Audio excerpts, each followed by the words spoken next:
তিনি যতটা না ব্রাজিলের, এর চেয়ে বেশি রিয়াল মাদ্রিদের। ভিনিসিয়াস জুনিয়রকে নিয়ে ব্রাজিলের সমর্থকদের এমন অভিযোগ অনেক দিনের। এই অভিযোগ থেকে মুক্তি পাওয়ার উপায় একটি, ক্লাব রিয়াল মাদ্রিদের মতো জাতীয় দল ব্রাজিলের হয়েও সমানতালে পারফর্ম করা। কিন্তু ব্রাজিল ভক্তদের প্রত্যাশার ধারের কাছেও যেতে পারছে না ভিনিসিয়াস। ব্রাজিলের দুঃসময়ও তাই কিছুতে পিছু ছাড়ছে না। চোটের কারণে প্রায় 1 বছর ধরে নেইমার না থাকায় আক্রমণভাগে দলকে টেনে তোলার দায়িত্ব ভিনিসিয়াসের উপর বর্তেছিল। কিন্তু দেশের জার্সিতে একের পর এক ম্যাচে ছন্ন ছাড়া পারফর্ম করে যাচ্ছেন এই উইঙ্গার। ব্রাজিলের বাজে সময় চলতে থাকার অন্যতম কারণও মনে করা হচ্ছে তার নিষ্প্রবণতা। 2026 বিশ্বকাপ বাছাইয়ে এখন পর্যন্ত খেলা 8 ম্যাচে 4টিতে হেরেছে ব্রাজিল, যার সর্বশেষটি আজ প্যারাগুয়ের বিপক্ষে 1-0। অথচ দক্ষিণ আমেরিকান অঞ্চলের কনমেবল আগের 5 বিশ্বকাপ বাছাইয়ে 71 ম্যাচ খেলে মাত্র 5টিতে হেরেছিল ব্রাজিল। এতে স্পষ্ট রেকর্ড 5 বারের বিশ্ব চ্যাম্পিয়নরা কতটা খারাপ সময় পার করছে।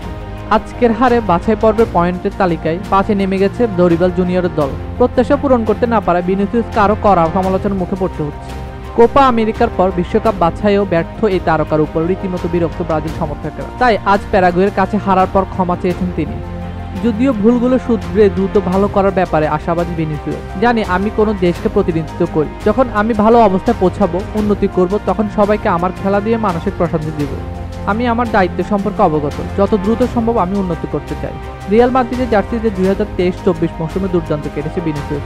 স্পেন ও ইউরোপের সফলতম ক্লাবটির হয়ে গত মৌসুমে স্প্যানিশ সুপার কাপ, লা লিগা ও ইউফা চ্যাম্পিয়ন্স লিগ শিরোপা জয়ের পথে করেছেন 24 গোল, সতীর্থদের দিয়ে করিয়েছেন 11 গোল। এবারের ব্যালন ডি'অর জয়ের দৌড়েও তার নাম উপরে সারিতে আছে। কিন্তু রিয়ালের সাদা জার্সি খুলে ব্রাজিলের হলুদ জার্সি পরতে কি যেন হয়ে যায় ভিনি।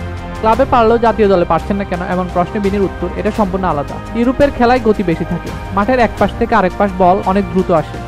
জাতীয় দলের হয়ে ম্যাচ জিততে হলে আমাদের দ্রুত মানিয়ে নিতে হবে। আমরা এখন কি ধরনের পরিস্থিতির মধ্যে দিয়ে যাচ্ছি তা জানি। যে কোনো মূল্যে আমরা ব্রাজিলকে এই পরিস্থিতি থেকে বের করে আনতে চাই।